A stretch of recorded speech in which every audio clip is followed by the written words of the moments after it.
Did she say we're live? Okay. We are. Okay, great. Welcome everybody.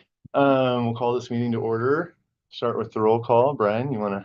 Brian Lumsden, Start. Bryce Peterson, Kathy Gordon, Todd Granito, Eric Chris, Keith Staley, Brian Dempster, Michael Gay. Brian Moore. Josh Eggleston. Callie Leinenbach. Thank you. We We have a visitor I want to recognize. Can you tell us your name and if you're from an organization? Sarah Van Woy, Ward 2. Sarah Van Woy? Yeah. Okay. Welcome, Sarah. All right. In the in the spirit of the information you guys provided from Dan Atchison, I want to disclose a potential conflict. My company, Neighborly Ventures, is likely at some point to file an application for an urban renewal area. That topic has come up. So while I don't have any, hi Joe. How's it going? You want to say for the record who you are and who you're with?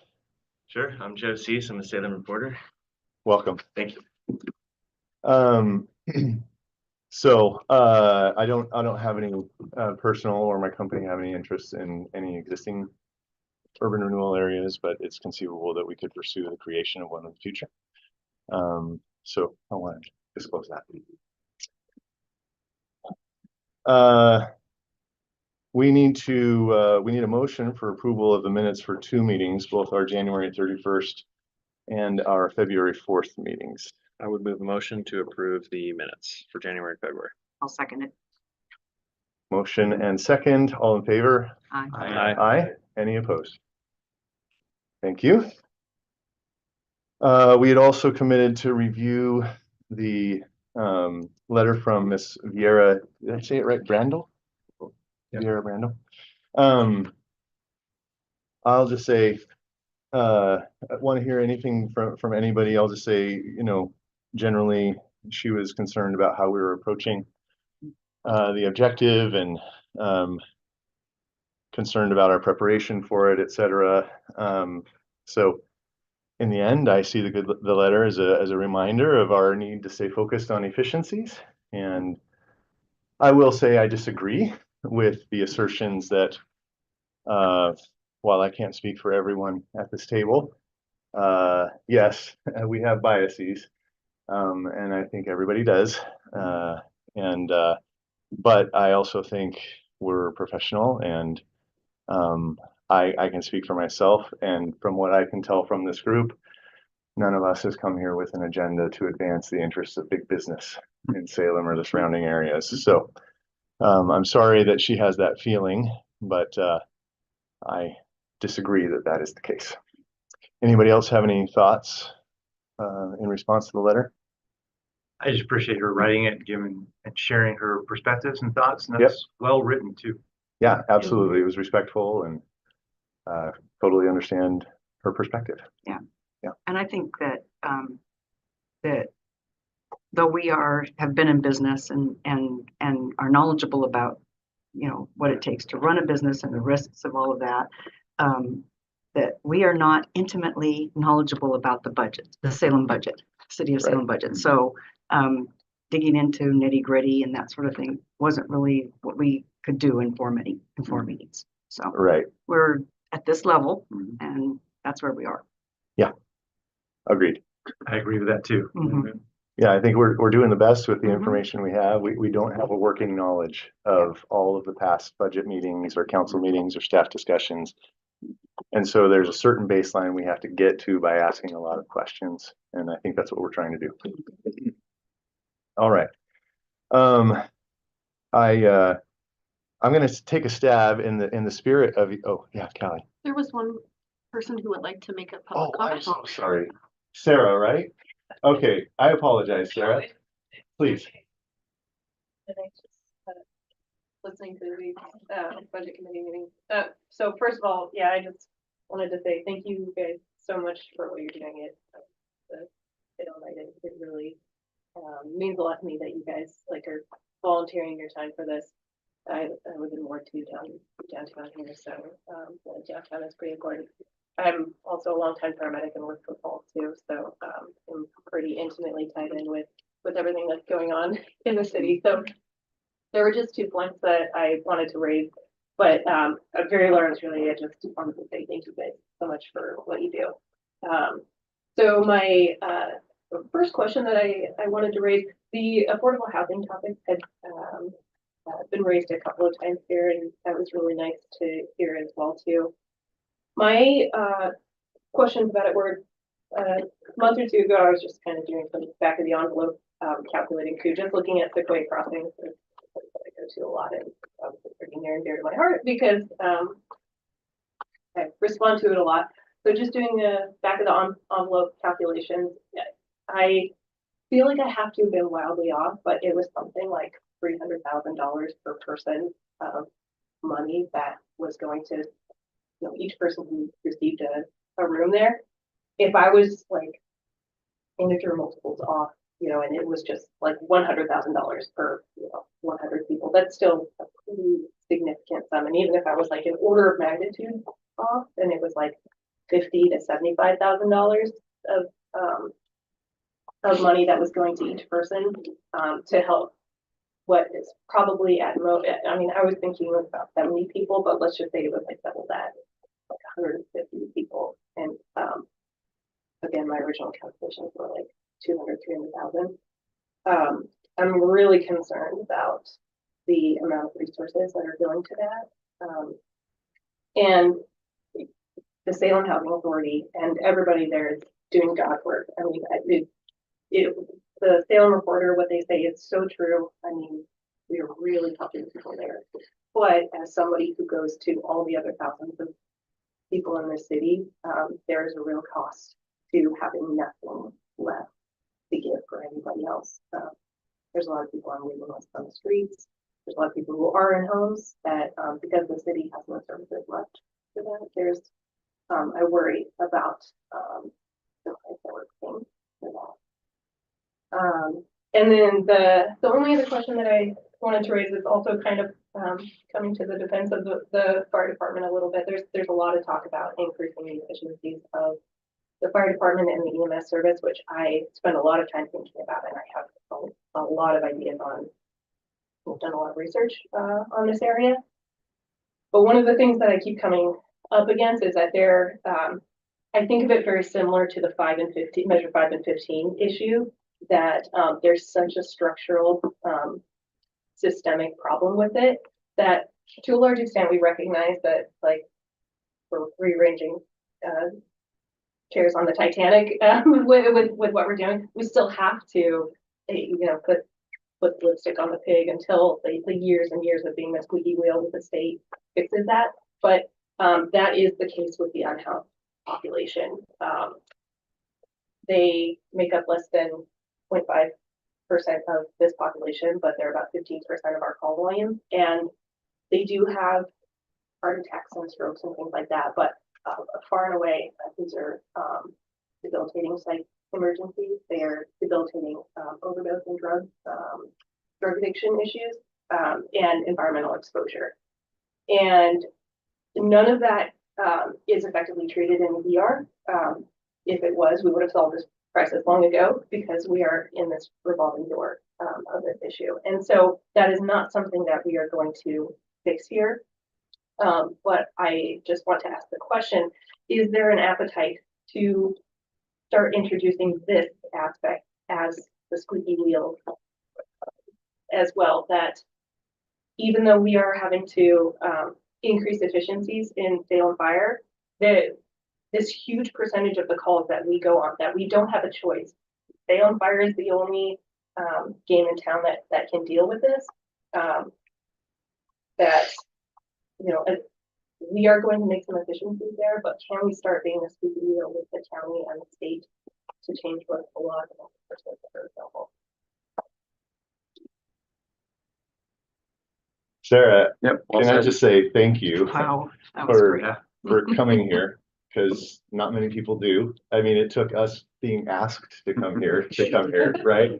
And you volunteered, truly. So thank you. And I mean that with as much sincerity as I can muster. And I'll just say, if you talked about some of those things 2 weeks ago to me, I might not have had anything intelligent to say in response.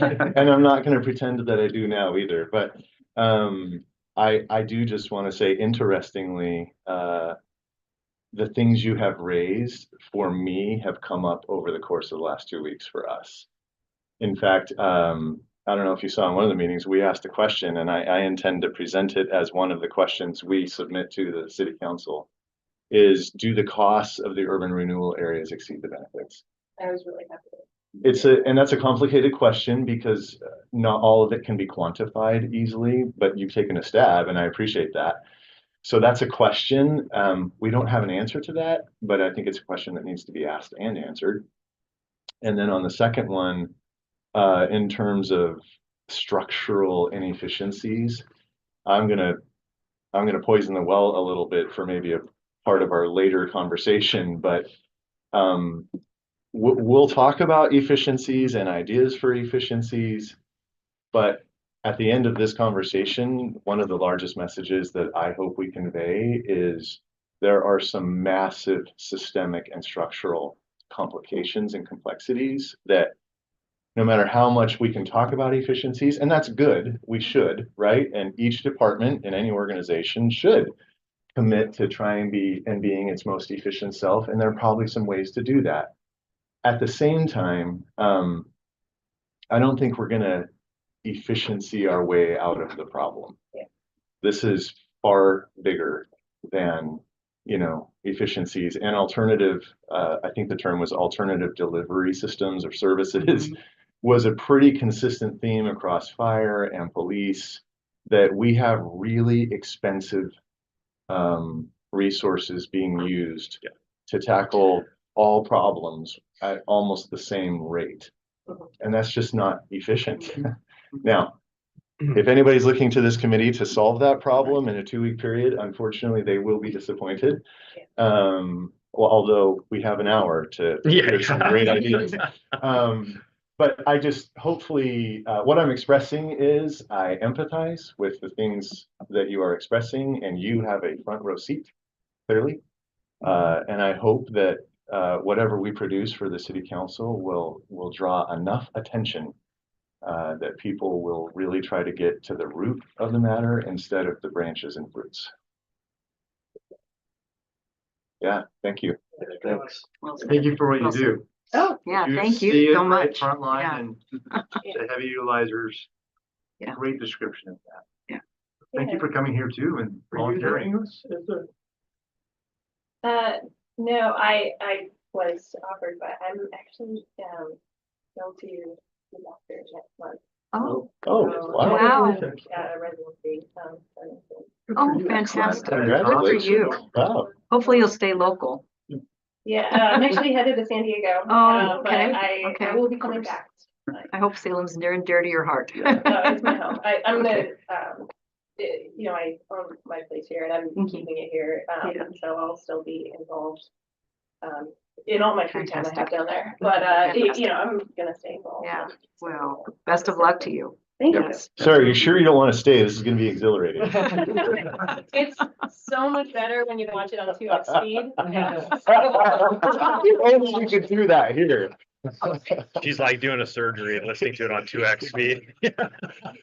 Thanks, Sarah. Take care. Wow. Josh, do you have any numbers? It can't be $300,000 a person. I'm not super familiar with it. Like the infrastructure cost is what I'm thinking of probably going into that Yeah. formula, but I don't have it off the top of my head. And I don't think that probably takes into consideration time.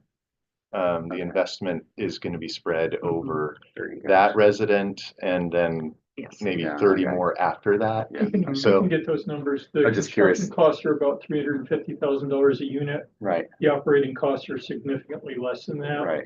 I'm not sure what exactly the operating costs are, but we can get that for you for Sequoia Crossing. I think the question is a legitimate question. Yeah, yeah. Mhm. And she acknowledged Right. that the math is, she's doing her very best Yeah. with the information she has, but And I think it just merits looking at. one other thing I would say about that is Mhm. the city of Salem does not contribute to the housing authority in any way Mhm. with general fund support, and correct me if I'm wrong or missing anything there, Josh. I mean, they pay for the services they receive from the general fund. Exactly. And we're not paying to house people at the Salem Housing Authority. They receive vouchers from the federal government to support those payments. Basically the rent payment, and if somebody is receiving Social Security or disability payments, they pay 30% of their income towards their rent. So, yeah, but we'll get you the details on that. She raised some very interesting questions. Okay, so let's go. Callie, thanks for bringing me my attention to Sarah there. In the interest of efficiency, I'm going to lay out a hoped for agenda. And it's just a draft. So if you guys have different ideas, please say as much. But I think our goal today is to finalize a list of potential efficiencies and determine our general observations that can be reduced to writing for sharing with the city council. I have assumed, although I would gladly accept any other solutions, that I'll be presenting these findings to the city council. This is your opportunity to take advantage of that opportunity. Anyone? We love you presenting. Yes. Notice, I think you did a notice, great job. I'm not really giving you time because I'm not expecting anyone to actually say yes. If it will be me, then I propose that I draft the letter that I circulate through staff for you to review and provide comment on. Do we have a meeting time for our next? We got a doodle poll back from some of you. Unfortunately, there wasn't a time that worked for Looked very good. everybody, I was kind of Yeah. surprised. which is too bad. Yeah. But I think the best time, unfortunately, was February 12th, 12 to 1 o'clock. Had 1, 2, 3, 5 people out of the 6 people that submitted. February 12th at what time? 12 Wasn't- o'clock. Brian unavailable that time? I can move my lunch. I I was gonna can say, move my lunch. He had it. No, I Okay. think my assistant went in Okay. and answered for me, Okay. seeing something on my calendar, but I can move it. Okay. So I can move mine too. I went back Okay. in and So all of actually us can do said that I can then. do that. Okay, good. Mhm. Okay. So just Actually, confirm- no, I can't. You Not could- everyone responded. February 12th at 12 o'clock, 12 to 1. 12 to 1. Okay. So you'll send that in right out. Yeah, if that works for everybody. That's Yeah. what I was hoping for. It's Yeah. kind of a. Thank you. And Brian, we did receive some ideas from people, and we kind of compiled them. We can Okay. pass them out. We didn't really edit. We didn't include if they were kind of duplicates. But if you want to take one and pass them down. Thank you. I'm a little inclined, thank you, everybody who did that. I'm probably a little inclined to not read through this right now, if you're okay with that. But you know what you submitted, so as we get into some discussion, I hope you'll call out whatever you submitted. I promise I will take a good look as I draft the letter to integrate your ideas. And then you can let me know if I've captured them correctly or not. All right, so here's the path I propose for the rest of the meeting. We're just 5 minutes behind schedule. I want to hear from Josh and Callie. Todd, you had suggested that they could be given the same opportunity to answer the question we asked the chiefs and Krishna last week, or feels like a week ago. So Can I ask you a I'd like, question there. yeah, Should we yeah, also give Keith the opportunity? I plan to. I'm sorry, Yeah. I interrupted you. No problem. Just I'll go through this and then you guys tell me if there's something I'm missing. So hear from Josh and Callie. Want to hear Kathy, you had sent out a draft of the Moss Adams report. Want to hear people's thoughts on that. Then hear from Keith, basically the same question, if you were gonna, and any thoughts as it relates to the Moss Adams report, or just what efficiencies opportunities do you see? And then from there, try to distill our list, at least conceptually, try not to wordsmith too much, but just conceptually, what's our list as the most viable and effective potential efficiencies. And then lastly, discuss generally any observations that we would like to share with the city council, like the one that we just talked about with Sarah, which is we can talk about efficiencies and here are some ideas, but there's some big issues here that efficiencies aren't going to save. So any questions or additions, ideas for additions to that approach with the remainder of our time? I think it's great. Okay. Josh and Callie.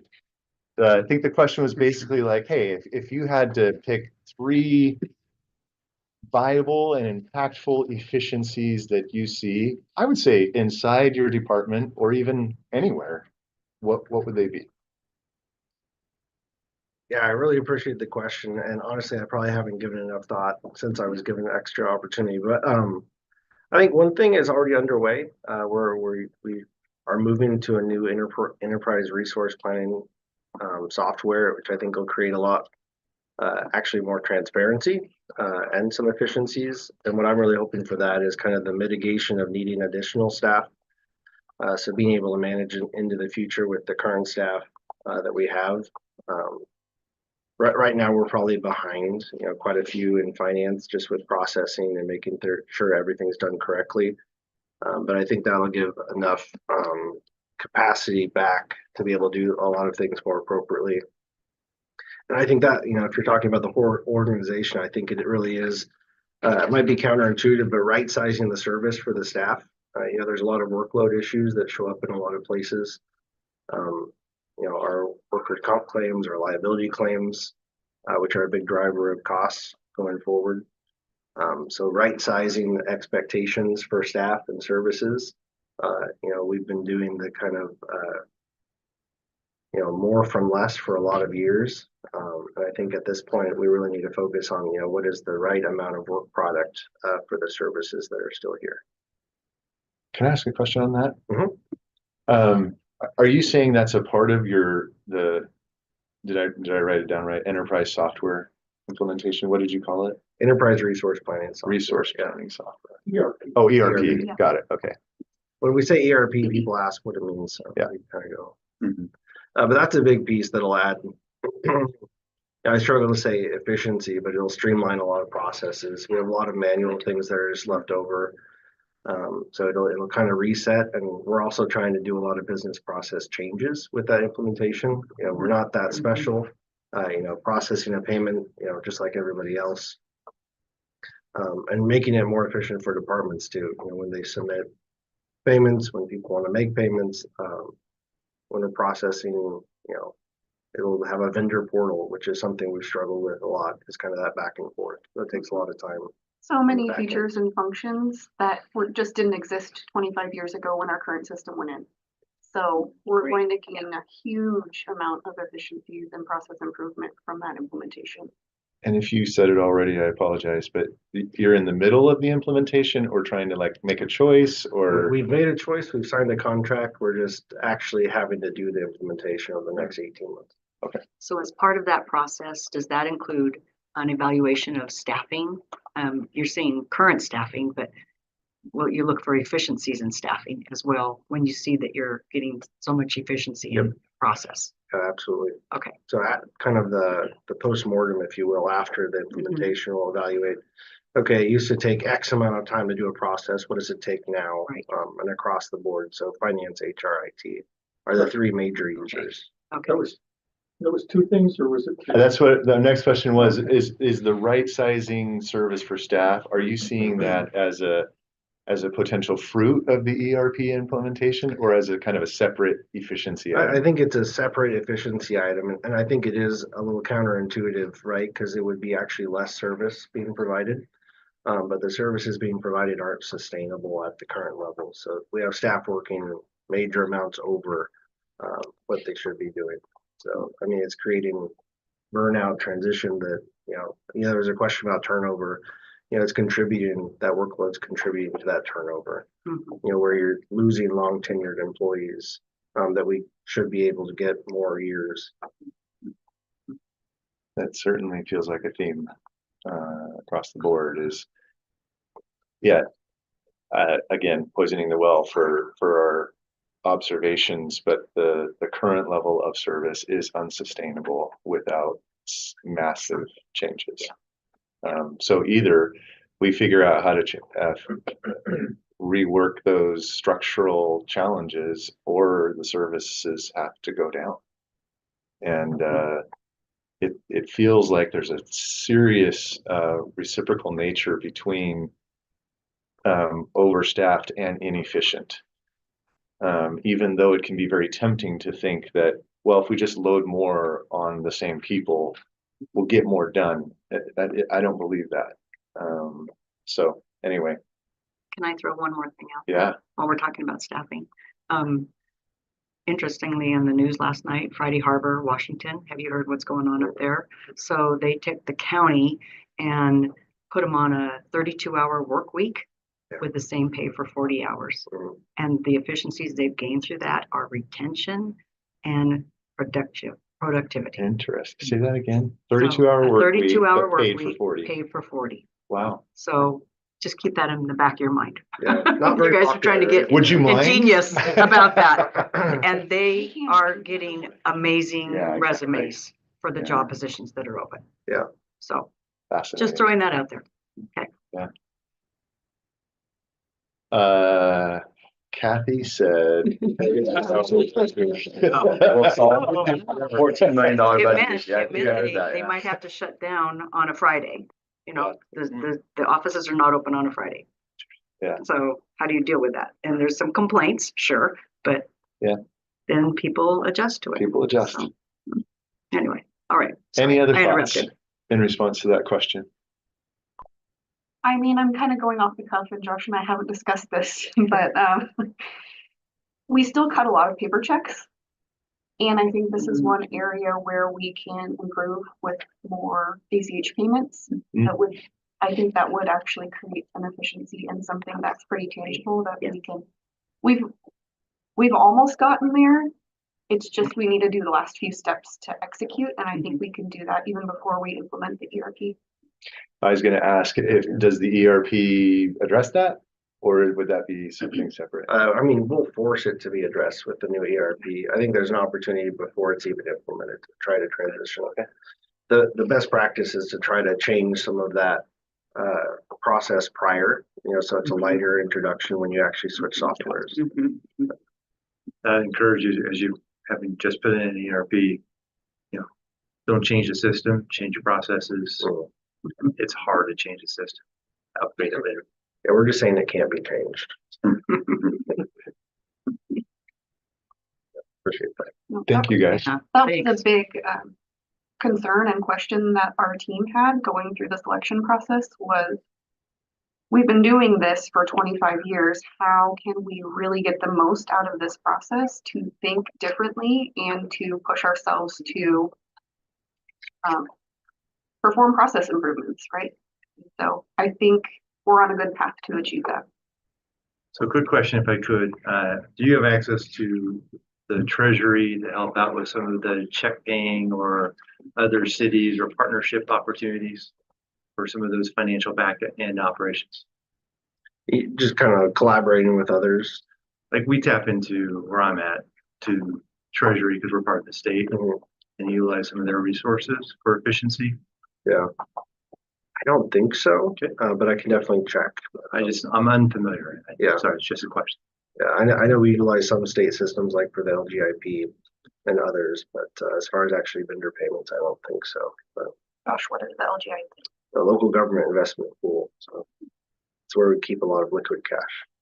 Good call out on any acronyms. Yeah. Thank you. Yeah. Thank you. Thank you.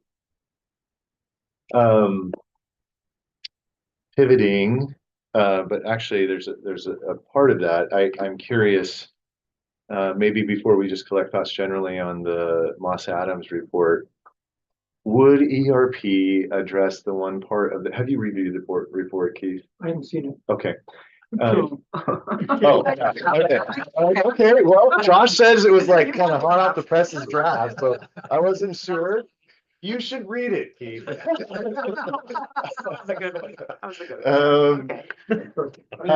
Yeah, I'm sure. So December 3rd. I just don't want to, I don't want to Every draft. make any assumptions. Multiple times. Would, I don't know what's involved in an ERP for a local government, but would it tackle something like the task management challenges that Moss Adams calls out? Probably not. We'll probably need a specific project management software in order to do that, but Okay, an ERP system will allow us to connect that software Integrate it. more effectively to our back-end financial management system. So yes and no. okay. And we've been using I mean, probably wasn't even called an ERP system when it was implemented, but the same one for essentially 25 years. Yes. Was it you who said you were doing something in MS-DOS? That's a separate system, but yeah, Oh. it's similar Oh, time. good. Yeah. That's efficient. That system was actually what Krishna was brought in to manage the implementation of The new one. 25 years ago. Oh. 25 my years ago. gosh. The new one, 25 years ago. Okay. Jeez. Wow. Oh, wow. All right. Super helpful information. Thank you. Okay. Thoughts on the Moss Adams conclusions? And let's be more precise than that. Remembering that our goal is efficiencies. I noticed lots of things in the report that I would say address effectiveness. I would say more than efficiency. I'm not saying none of it is related to efficiency. There are definitely some things we should try to zero in on those things that could produce efficiencies rather than our commentary on effectiveness. Thoughts on what you saw that could produce efficiencies? Well, I think the restructure of the leadership team is probably the biggest thing. And efficiency wise, is there going to be some cost savings involved there? I don't know, because I don't know what levels the people are at, and what levels they will end up at. And you're talking about the talk where that city manager has a very flat reporting system, and if we can move some of that out from under him, Yeah. get Right. more vertical, Right. allow city manager to get more strategic instead of tactical. Is that what you're referring to? Yes. Okay. So I don't know if there is. The report also speaks to an imbalance between the two deputy city Executive managers. and the Yeah. executive assistants. Right. Their Mhm. work responsibilities. It's another thing that we need to do. Mhm. Develop a response to. We will be talking to the finance committee on February 18th, and we'll be presenting a specific set of recommendations and next steps to them. Okay. Clearly, the enterprise services deputy city manager is carrying a very heavy load.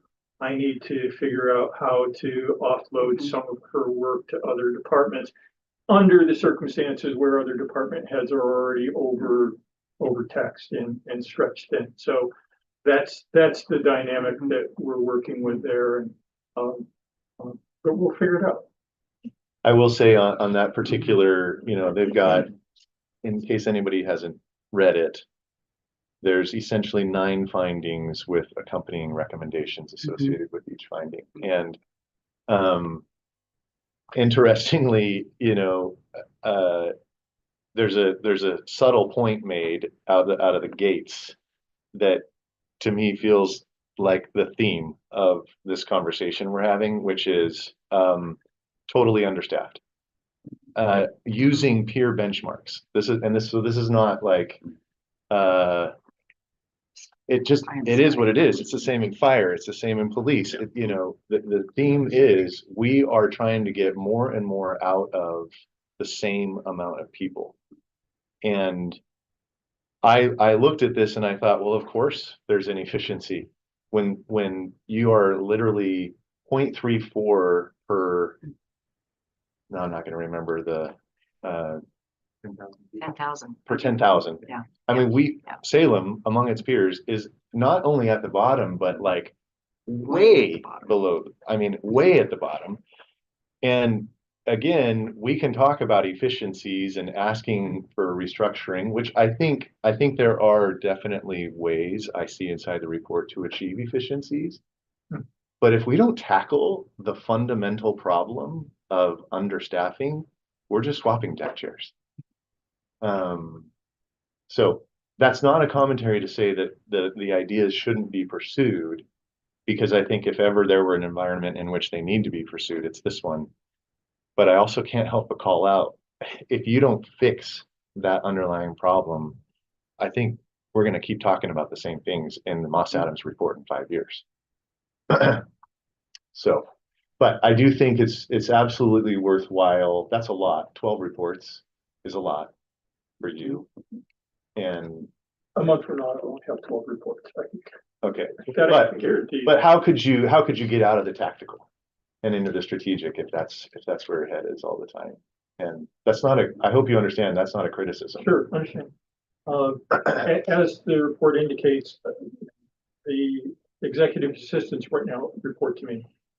That's probably not ideal. It was a function of just where we were from a staffing perspective.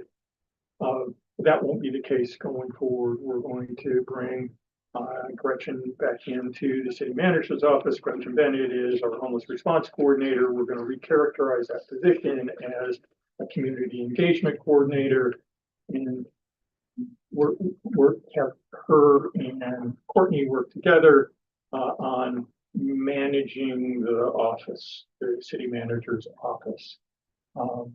There will likely be some other staffing changes as a result of that as well, related to whether the levy is successful or not.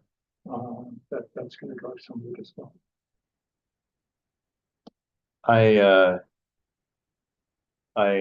I'm seeing potentially an opportunity for an efficiency here right now in this discussion.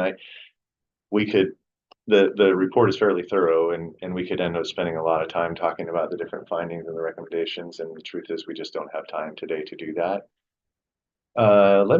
This wasn't what I necessarily intended, but let me propose.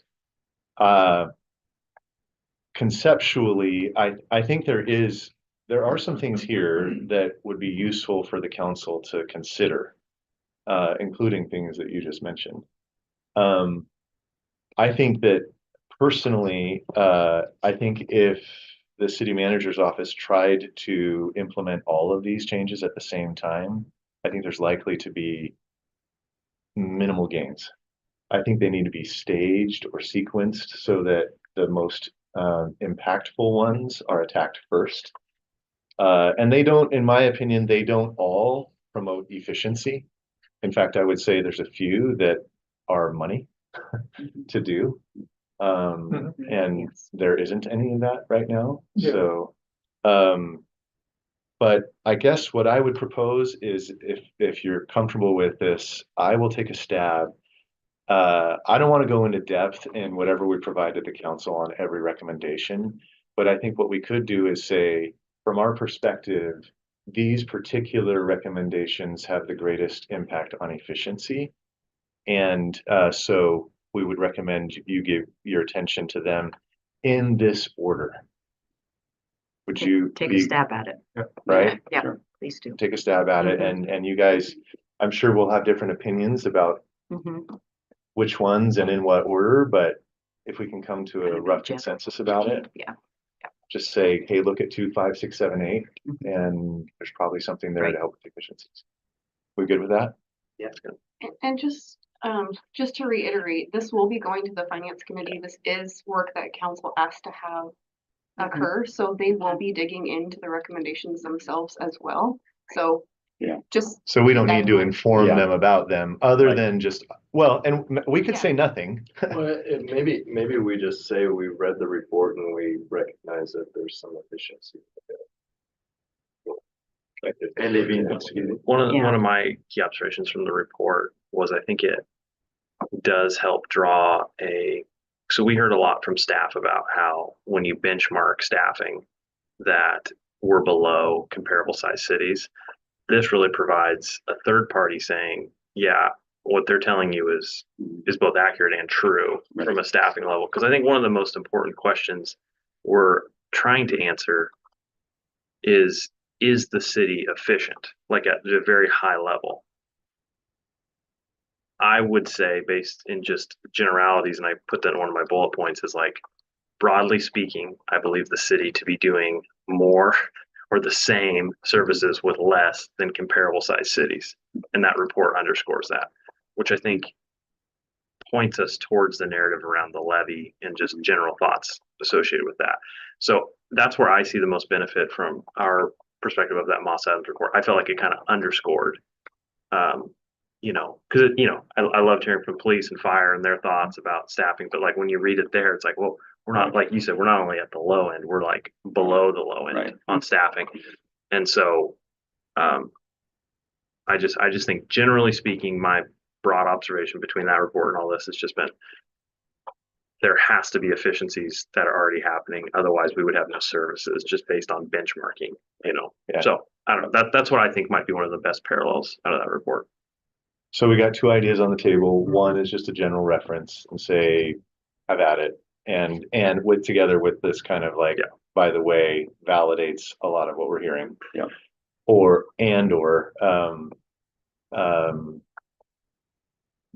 I think, highlighting some specific things that we think probably have the highest impact. right, and you're gonna drop to the bottom, obviously, the things that take money.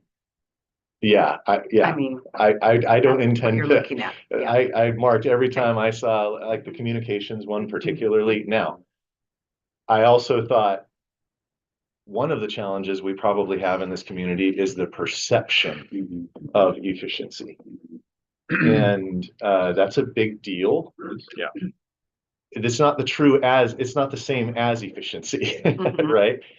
But if we had better communications, maybe the perception is different. I suspect it probably is. But in my quick review of the report, the recommendations were all new staff, if I'm not Yeah. mistaken. Yeah. And that's going to be hard to justify right now. Yeah, there's a couple of technology additions that are suggested in there, the project management Yes. software and a customer relations management system. Yeah. Both of which we're considering. So, which would you prefer? Just a general observation? Just Or- one other thing, Yeah. Chair, that might be helpful. So you got the draft of the report. You did not get the manager's response. Correct. No. That will Correct. go to the finance committee. Mhm. We will post that next week Mhm. as part of the finance committee's agenda packet. So that will detail out our response to every section of the Sure. report. Should be interesting. I think with that being said, my preference would be for pretty vague and high level. I feel like I think it's good that we look at it. I feel like we're getting in the middle of a separate process to a certain extent by kind of intervening in a draft report that the manager is gonna have a response. I don't know, but Yeah. that's can't two sides. Mhm. Consensus? Yeah. Great. I think it's an and with the two suggestions. What's Both. that? I think it's both. Both what? So validation of what we heard from a third party reliable source. Yeah. Mhm. We're hearing from libraries, police, Mhm. fire, the consistent CMO office. Need more staff or understaffed today. And then just that we recognize it, that this was a valid. Yeah, sorry, There are I some- just meant, not an and, we're gonna say all that, plus here are the specific things we think. Yeah. Mhm. Yeah. Mhm. I didn't read it in detail, but did the report outline, we talk a lot about expenses per 10,000, did it outline the revenues per 10,000 and how that compares to other? It really doesn't actually No. talk about No. expenses No. or revenue, Oh, it doesn't. which was a little bit of a deficiency to Yeah. me in Yeah. the report is it has a lot of ideas, and acknowledges that the city is in a budget crisis, Yeah. but then really just disregards that for the Yeah. purposes of its recommendations. which to me is a gap. But May have been the scope of the audit, but yeah. yeah, that's true. Yeah. Josh, do you have that data on our revenues and expenses per 10,000 and how that compares to similar cities? We do. I don't have it prepared to send out, but it's something we do look at. Yeah. It'd be interesting to see. I mean, that does paint kind of a favorable approach or a picture as to, how much do we bring in versus how much we spend? How does that compare? I guess the one caveat is it's really hard to get apples to apples. So like most cities are lacking either like a parks or a library or, the services aren't always one-to-one. So that becomes a challenge, especially on the revenue side. Because they might have the same revenue, but they don't have to fund the library or the parks because they have districts. So, but yes, it is something we look at. It's just, it takes a nuanced view to make it contextualized.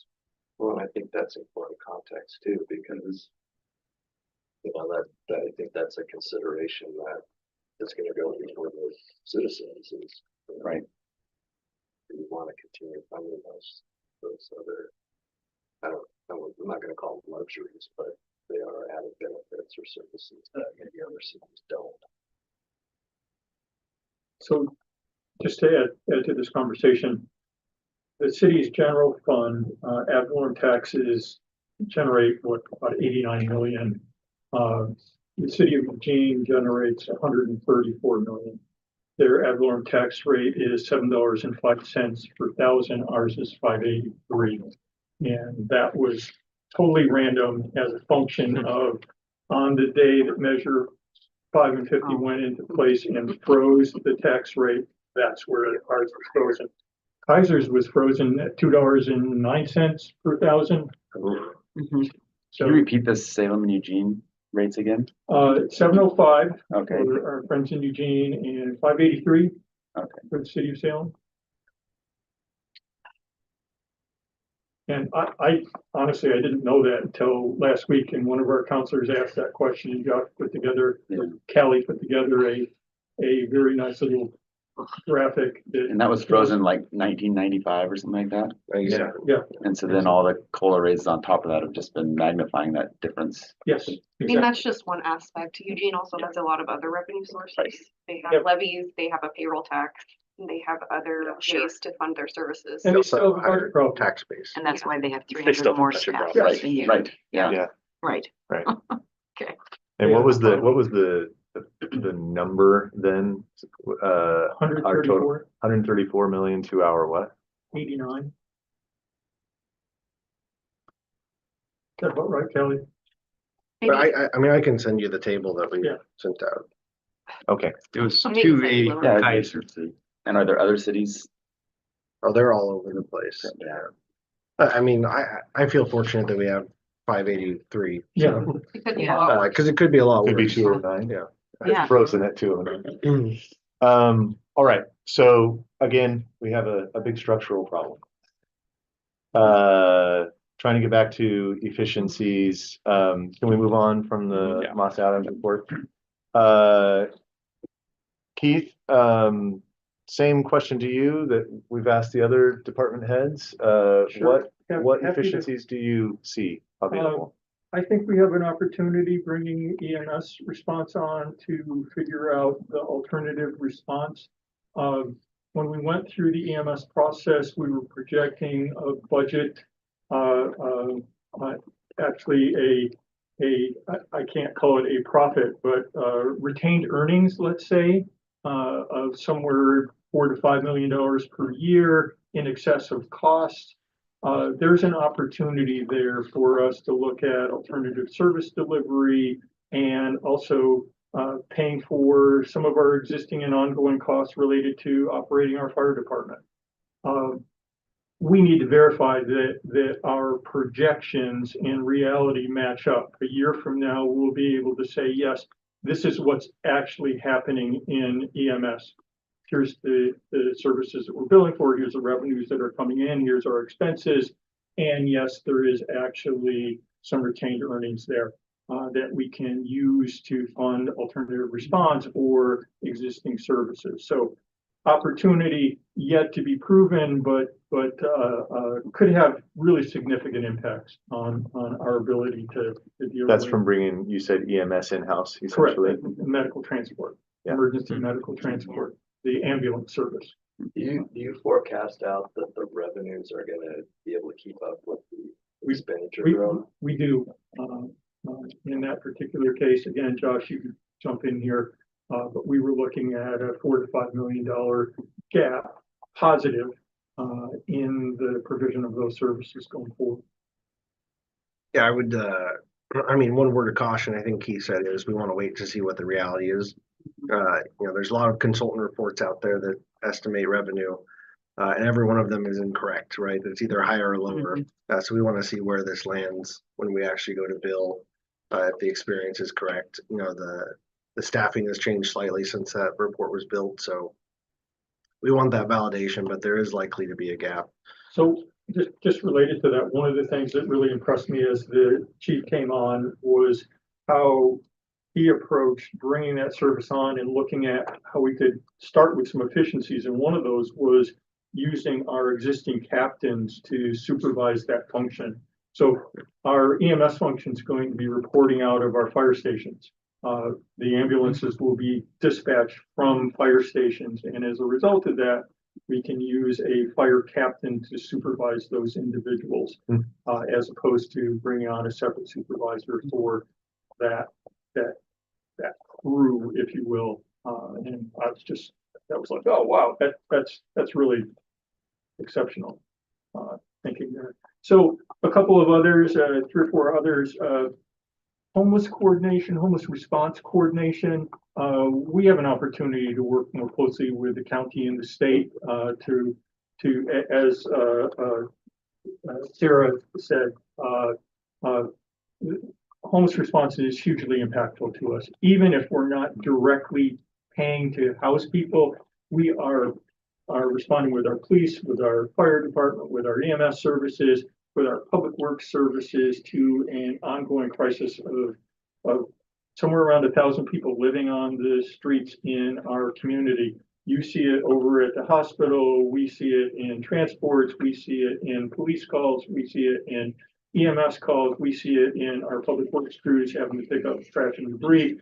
Every person that we can move off the street is a person that is going to be easier to serve going forward. So that's huge for us. We talked a little bit about AI. This is your third item? Yes, moving on. AI, customer relations management software and project management software. There's opportunities there for us. As Josh was saying, just the 30-page budget document. Yeah.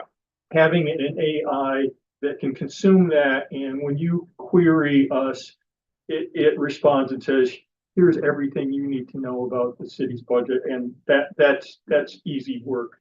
That's something we definitely should be looking at. Other than Salem GPT, that's an aspiration you just talked about, right? We're not in the middle of That's something that we can creating. I'm just trying to get at, are we currently in the process of we are acquiring moving in that, or? We are moving Okay. in that direction. As Krishna said, one of the big drivers for HR is responding to questions from staff about, hey, I'm in the fire union. What's my benefit for X? AI can respond to those questions.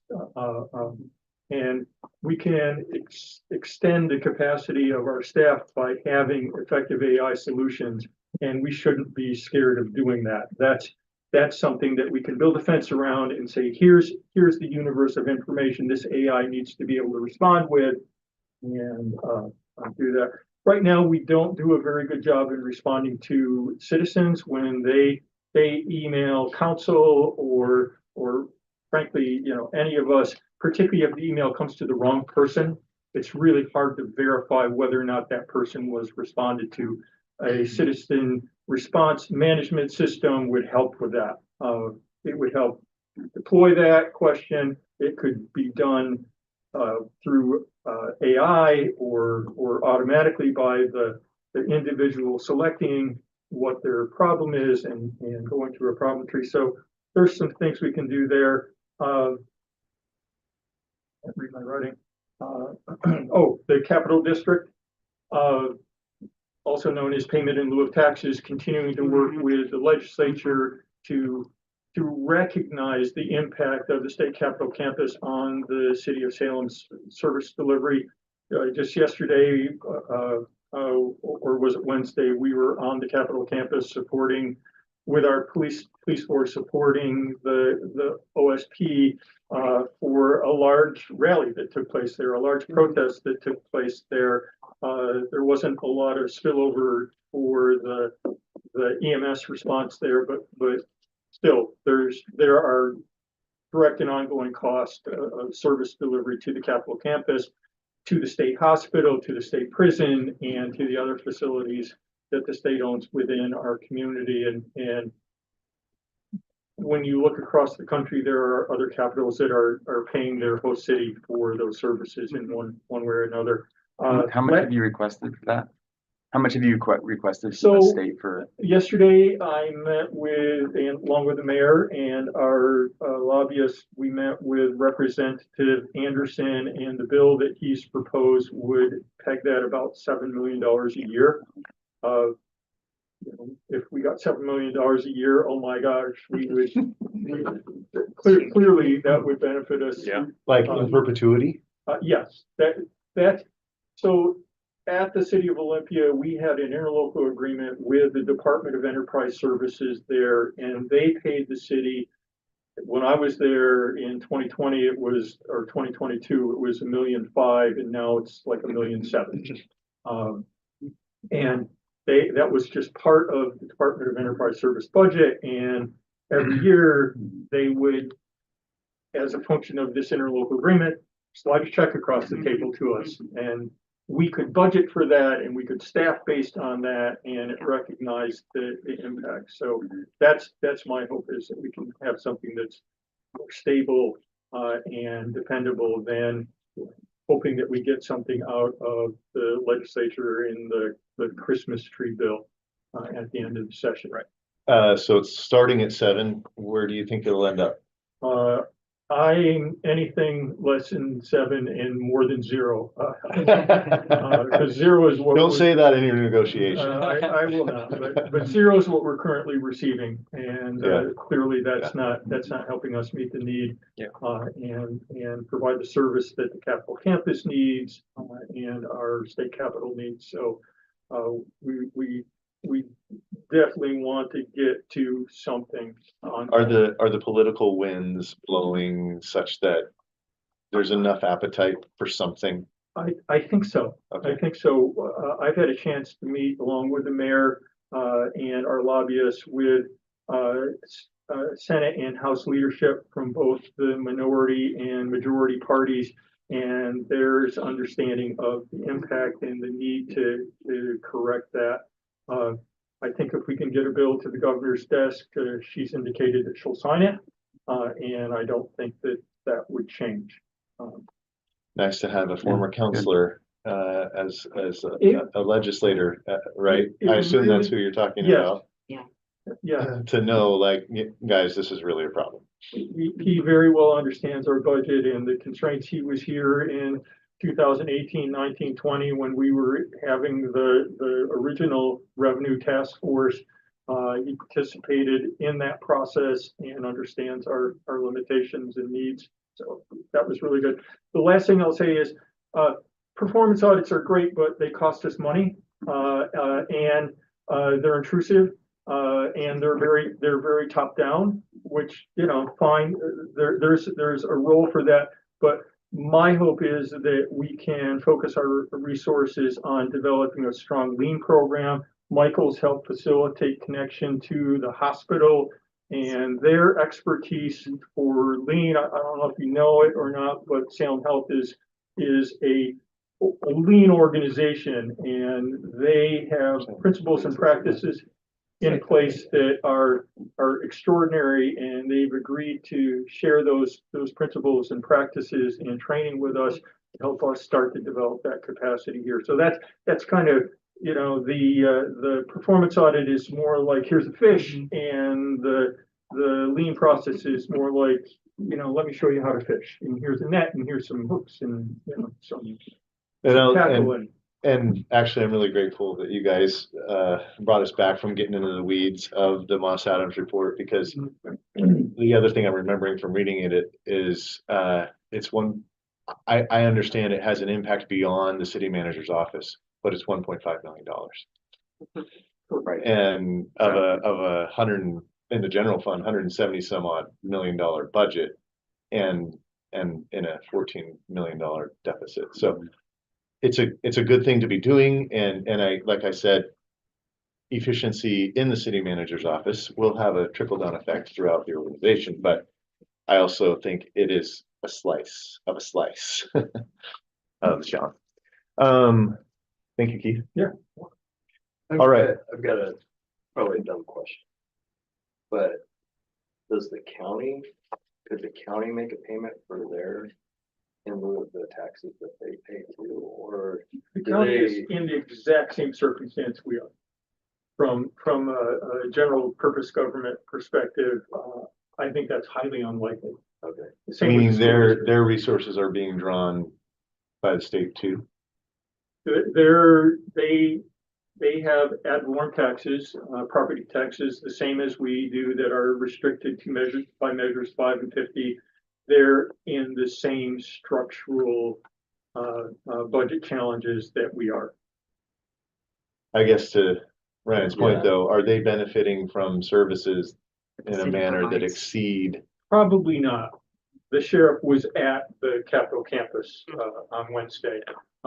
We co-respond and provide mutual aid to one another along Lancaster constantly. Okay. So we haven't done the study. I can't say conclusively, but we have a really strong relationship with the sheriff's office. We obviously work in coordination with our friends from the county in regards to homeless response. I think there's more that we can do there. I think we don't have a shared vision about what that looks like, at least one that's been articulated and has a plan associated with it and actions associated with it. So there's an opportunity there. But as far as the county being subject to our, I don't see that as being likely. I'm going to use that as a segue, just to try to keep us moving. So I'm trying to avoid commandeering this, you guys, but I also am trying to get us to our conclusions. From all my notes, I tried to distill down a list that maybe for the sake of efficiency, I'm just going to throw out, and you can tell me, scratch that, don't want to say that, or you missed this. Is that an okay way to approach this part? The first one I had, which seemed to be a theme, and you just touched on it again, better collaboration with overlapping and neighboring agencies and jurisdictions to avoid redundancy of work and therefore inefficient use of resources. I heard that Fire chief mentioned fire that. chief, police Police chief. chief, they all acknowledge it, and it seems like, yeah, we could maybe make a dent in this if we take the time, which is, I know the challenge, like it's hard to come up from the fires, literally, to have such a conversation, but that might include potential merger of stations or districts with county services. That was just one thing I had noted. I'm not saying we're recommending that, we're just saying that's something that should be considered. There was some of that conversation. Keep, not keep. Keep. Okay. I would add front office, I call it front office and back office. So, Okay. Josh did describe a story 15 years ago where it fell apart because there was challenges there, but I think exploring, checks, payments, HR processes, HR systems, are there opportunities, because county has to hire, we deal with Polk and Marion County. So there might be opportunities for collaboration with state or other cities. That's kind of like the question you were asking earlier on the payment solution. I may need your help wording that. You got it. But yeah, thank you. Next, finding alternative service delivery. You really touched on, I think, every one of these. Finding alternative service delivery, I don't know if I'm using the right words, but particularly for fire and police to ensure that the lowest cost resources are being used commensurate to the gravity of the need. I put as an example, 74% of the fire department calls are for medical, not fire, including mental health. That feels out of balance to me. There's got to be lower cost resources for that, but keep. Yeah. And it sounds like they're exploring that too. Absolutely. Yes. And Yes. actually that's a point I do, if I forget to make it, help me remember. I don't want this to come across as, wow, you guys, nobody's considering this. You better keep this in mind. It's more of reinforcing, probably in almost every case, something that's already underway. Next, somehow give department heads permission and space to pull out of the weeds that they are undoubtedly in, given their understaffing, so they can think strategically for long term. This was reinforced by what I read in the draft report, but it started with Fire Chief Gerboth. Just said we don't even have a strategic plan. Again, I understand how difficult that can be when you're so inundated with the tactical work of what you're doing. But if we can give them, if department heads can be given the permission to pull out of the weeds and get to a strategic plan if there isn't one already, and then adhere to it, maybe they discover the efficiencies. Any questions on that? Keep, no keep. Okay. Strengthening communication with community may ultimately help in efficiency for the sake of obtaining more volunteer support. This isn't, I'm going to say, one of the most impactful ones I wrote down, but in addition to the whole part about the perception of inefficiency. So I'm pretty ambivalent on this one. It doesn't feel like, it doesn't feel explicitly efficient to me, just based on hearing it. Can you read that again? Yeah, and yeah, the wordsmithing isn't awesome on these, but strengthening communication with the community. And let me give you the context for this, and maybe if we're going to keep it, I would need to probably provide the context. I think it was definitely police and not fire that said, man, if we could get more volunteers, it would be awesome. And the library all said, if we could get more volunteers, that would be awesome. If the community had a better perception, a more accurate perception of efficiencies already going on at the city, maybe they would be more inclined to volunteer. But it's a potential stretch. So omit. That's the vibe I'm getting. Communication and is siloed. Yeah. There is decentralized now, but there could be some coordination of the communication, even between fire and police or library. I think you're on the right track. I might delink them in terms of the volunteer component and the communication efficiency component. Okay. I mean, I think that communication is, I mean, that's the reason that we're here, is because of this bedrock, political perspective that government is wasteful and inefficient. And that's just part of like operating a governmental entity is trying to demonstrate efficiency and doing the most with what they're given. And I think that just, you cannot take your eye off that ball in terms of leading a governmental agency. So just scrap the volunteer part, make it about just the perception. Yeah, I mean, I'm not opposed to volunteer part. I just don't know if there's a It's a stretch. One of the questions in here is, could volunteers be leveraged to help the city on more levels? Yeah. In the spirit of asking questions, I think that is a question we could ask.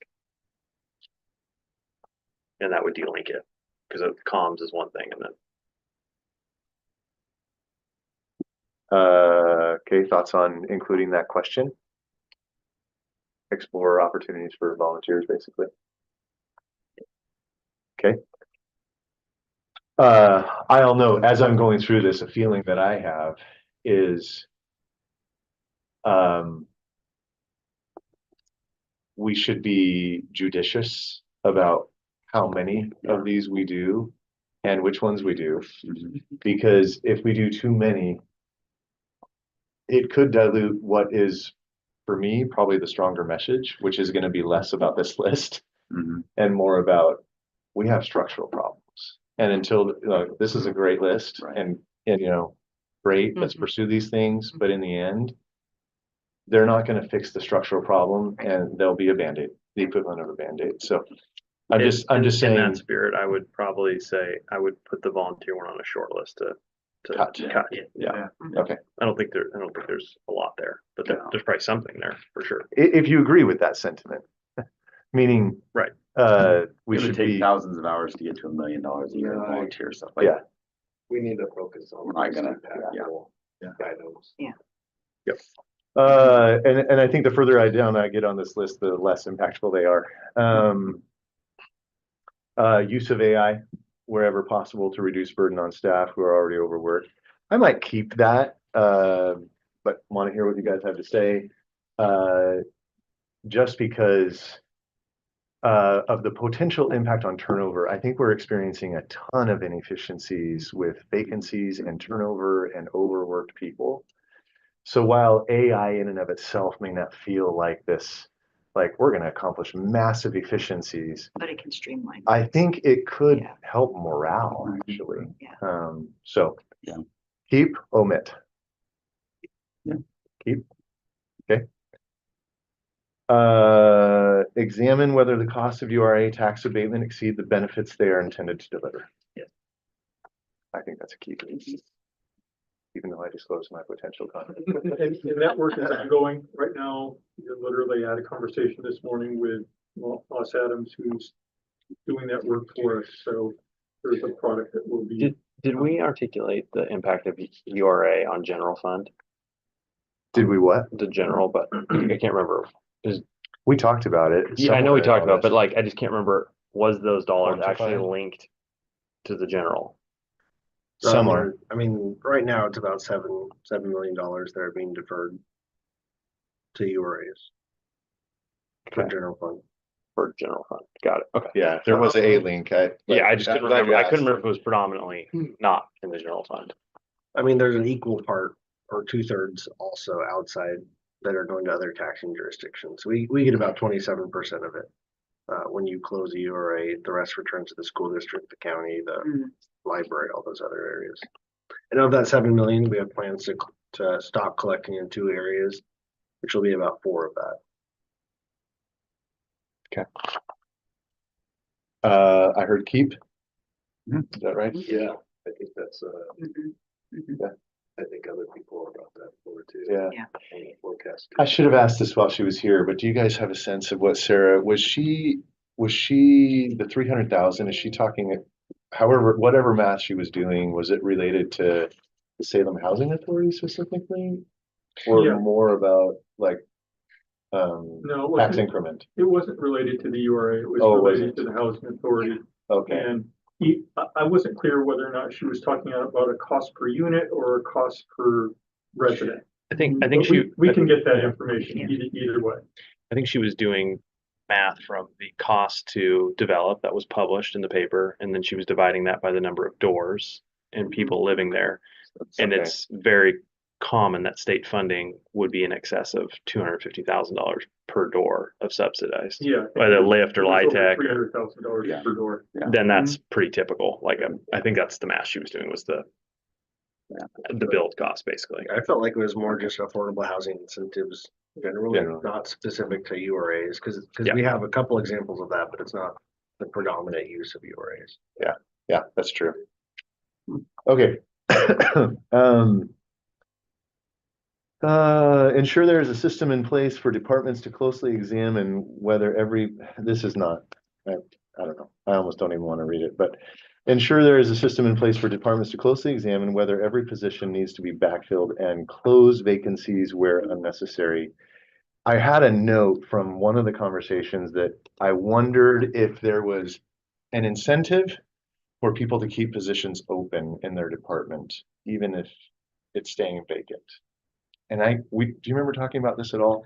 I think we breezed by it, but Yeah. I mean, at a high level, so for positions that they're held open, they don't automatically, they can't access the savings. They have to ask permission. And, you know, Oh, it doesn't okay, happen it's fairly infrequently that happens. So okay, then that doesn't sound like an issue. Excuse me, sorry, Ernesto's trying to join now. Oh, okay. Just a second. Tell him I'm it's so too sorry. late. I can't tell him that, but you can.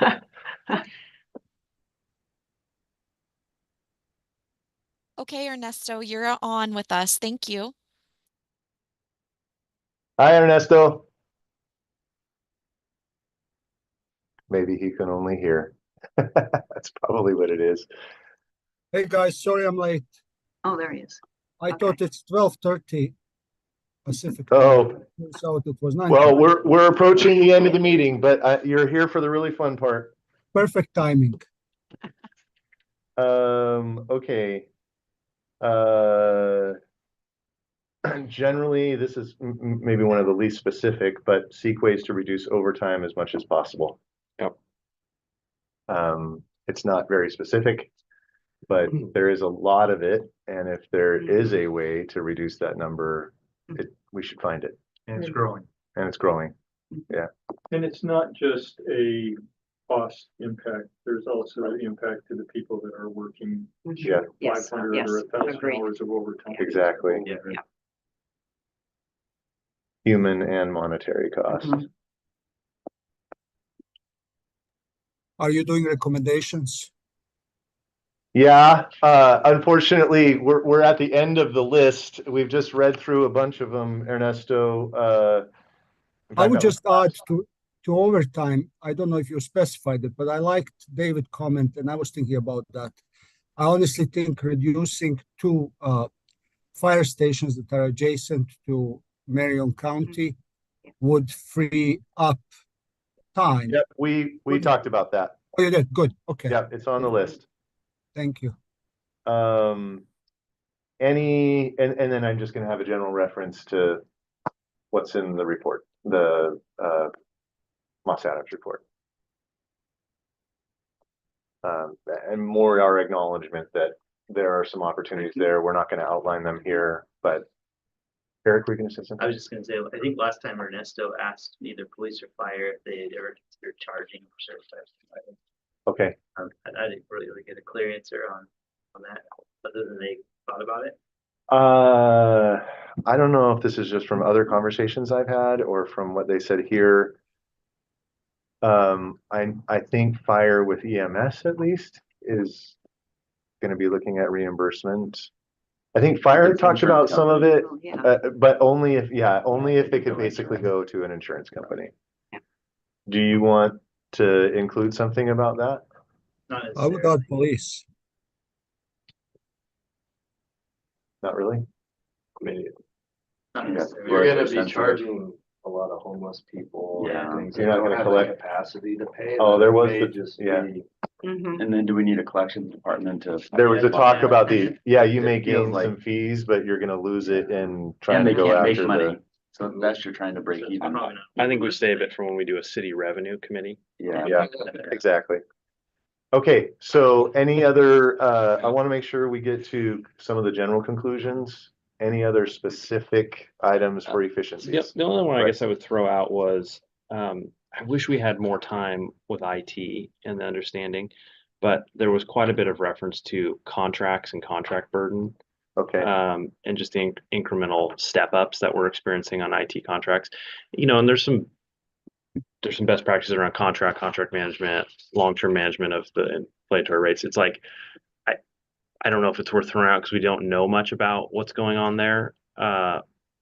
But they did have a pretty sizable jump year over year. And so that seemed like,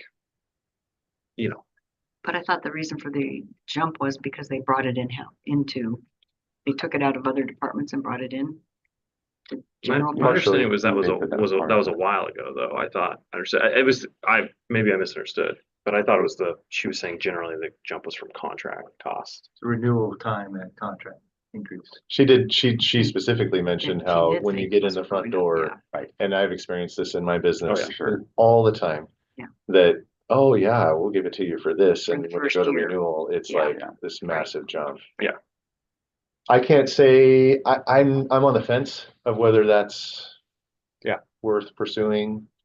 Thoughts? We don't have much info on it, but So just related to that, Royce, we're doing another performance audit on IT. Oh, very So good. that Okay. question will be Okay. part of their Good. analysis. Okay. Okay. And Correct. I don't know I'd if we've say.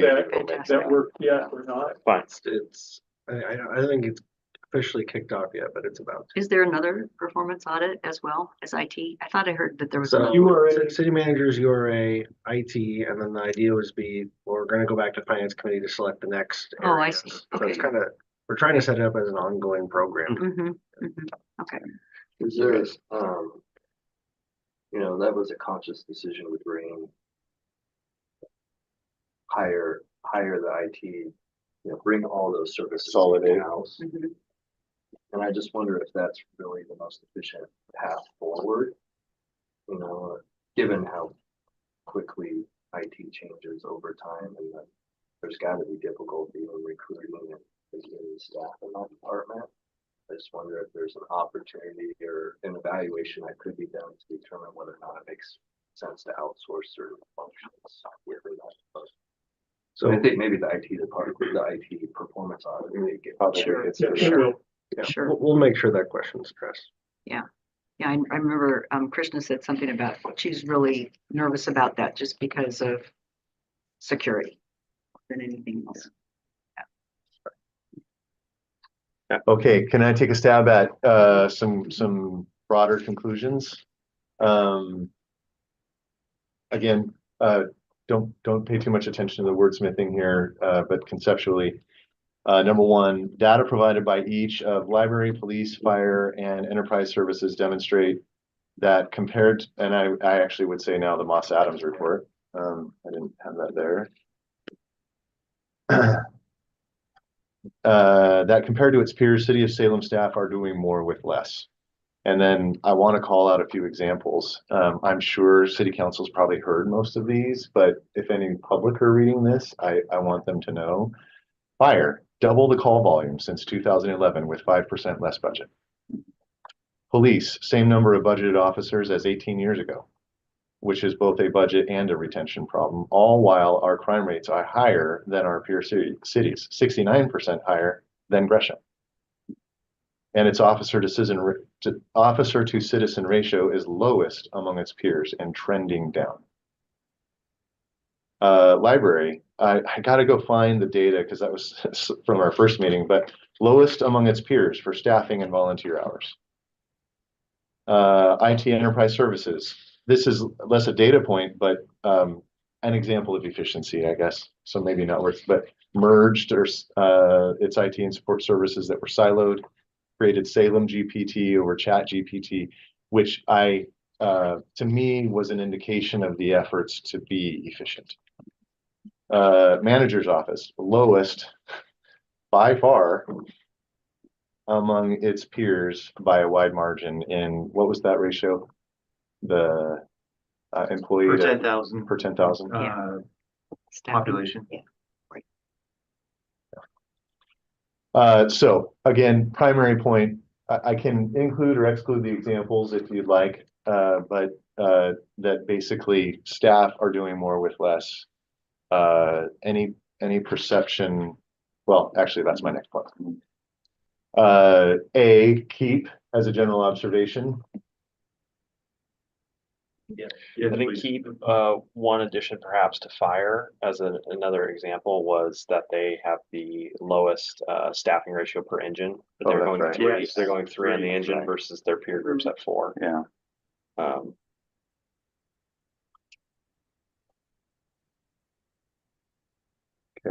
I would just note that that's a ratio of firefighters to calls, right? And not necessarily budget Right. expense thank to calls. So did we get that? Say that again.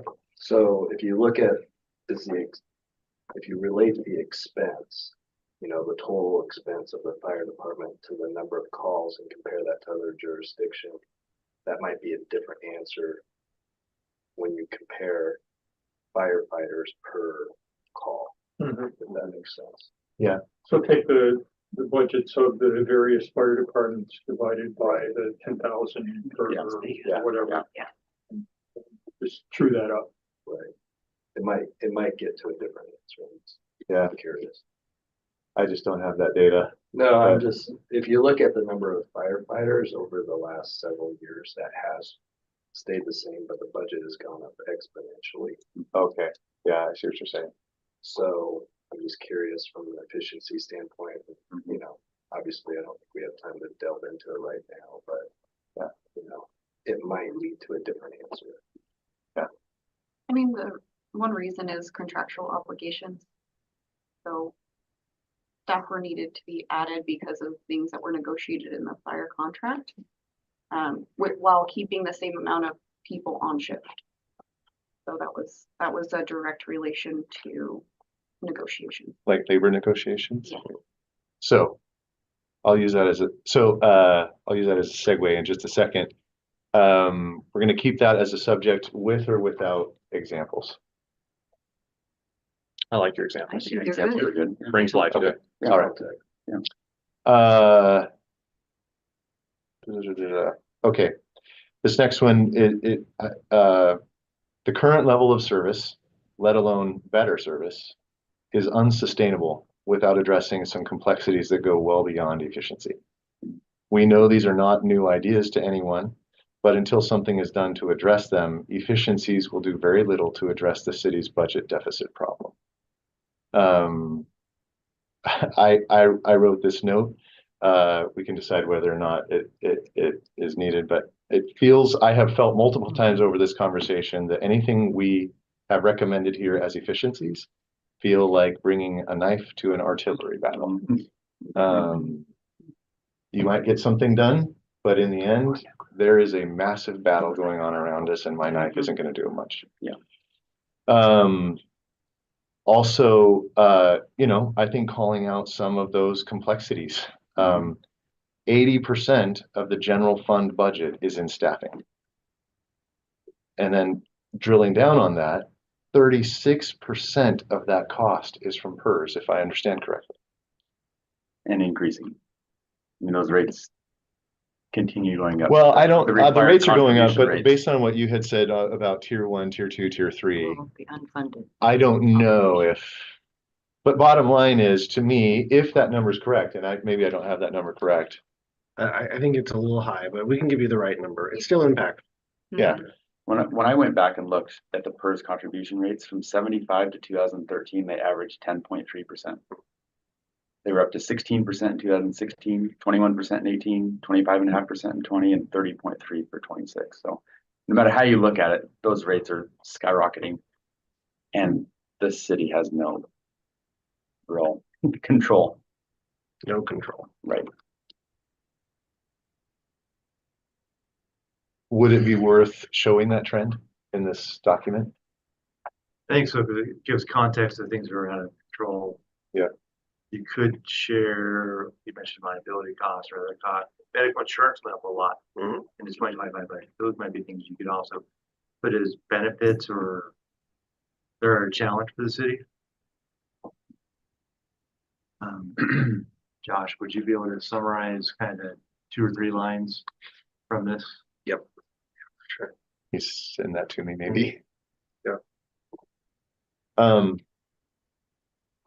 I just, you know, those kind of numbers, 30%. I don't know how any organization, I don't know how any absorbs that. Just don't. You're going to see it show up in conversations around schools, counties, state. You're going to see it in a lot of places. Yeah. So that's the artillery battle. But those are externalities, things that we don't control. We need to focus on things that we do control. Well, I agree. We're not going to spend a lot of time on them, but I think wouldn't beat too much on it. they're worth mentioning because we're not going to tackle those, but until somebody does. And if it's this time we're $25 to $30 million spending a and year in staff budget, is spending or city that you're council is forced to pay. spending is Yeah. it's going to be inefficient time. Yeah. Compensation, to Callie's point, is not directly in the control of city management. It's determined by negotiation with third parties, including 6 labor organizations. I know that's a hot, I thought it was 6. I know that's a hot That's still up topic, for and it can feel very political. I don't mean it to be political. This is not a commentary on labor and unions. This is just a reality that the largest slice of cost, 80%, is not in the hands of management. And that's tough to overcome. The other complexity that is an externality to this group, but property taxes are capped and seem to suffer from being the capital city. And maybe that's where we say something about the work that's going on right now to try to get some funds back from the state. On that particular point, meaning back to the point was current levels of service basically are unsustainable without addressing these larger systemic issues. Keep. We're out of time, so I'm just going to say you'll see what I write about that, and you can provide your comment Yeah. when you see it. The only other kind of big picture item that I had written down is as much as can be learned in a 6-hour crash course on the city budget and the probing we could do, we do not find inordinate waste among city staff. A corollary is this is not to say that opportunities for efficiency don't exist, but we believe the issue is a system problem, not a people problem. I think also just clarify that we were primarily looking at general fund and not True. looking at Yeah. other Yeah. parts. Limited scope. Limited time, limited scope. That's all I had written as big picture observations. Are there any that I haven't highlighted that you feel like we should put in front of the council? It sounds like turnover is high and it wasn't quantified. Yeah, Um, accurate, right? but certainly there are a number of vacant positions and I think that there is some It's in the corner. inefficiencies. Yeah. associated. That would be a big picture thing without having really a total number associated. I wonder, Ryan, what do you think about putting that in the same bullet in the list with overtime? Yeah, I thought about. There- It's hard for me to think there's not some correlation there, No, there definitely is. right? Would you be okay with that? Yeah. Guys good with that? Mhm. Sure. Thanks for taking a stab at it. Yeah. Appreciate your Thank you, Brian. time you put in all this. Well, if you guys are satisfied with what we just discussed, I'll take a stab at getting this done. Frankly, while it's fresh, I'm going to try to do it this afternoon. Can I send it to you? Absolutely. There might, I really do look forward to any commentary you have to make it consistent with what we intend to put in front of the council. But if you get your feedback back as soon as possible, considering that we meet next Wednesday. And then I think you said, Josh, we need to get something to you guys by Friday of next week in order to be on the council agenda for the 24th. Correct, yes. Okay. With that, I think we can adjourn and see everybody next Wednesday at noon.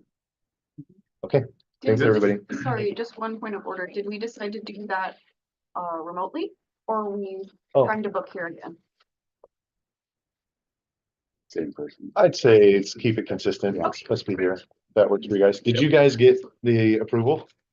It's going on Monday, so. Oh. Okay, But we'll let you know if that gets denied. Yeah, okay. How many more hours will that be for you? We requested 15 Okay. additional. hours. but that should be fun. It adds up surprisingly quickly, Yeah, Mhm, mhm, depending on the number of staff. here. especially when we Okay. bring a couple chiefs and. mhm. Oh. All right. Efficiency number 13, Yes. use committees less? But that conflicts with Moss Right. Alley. It does, right. You have a, Thank you. That's really great work. Well. Yeah.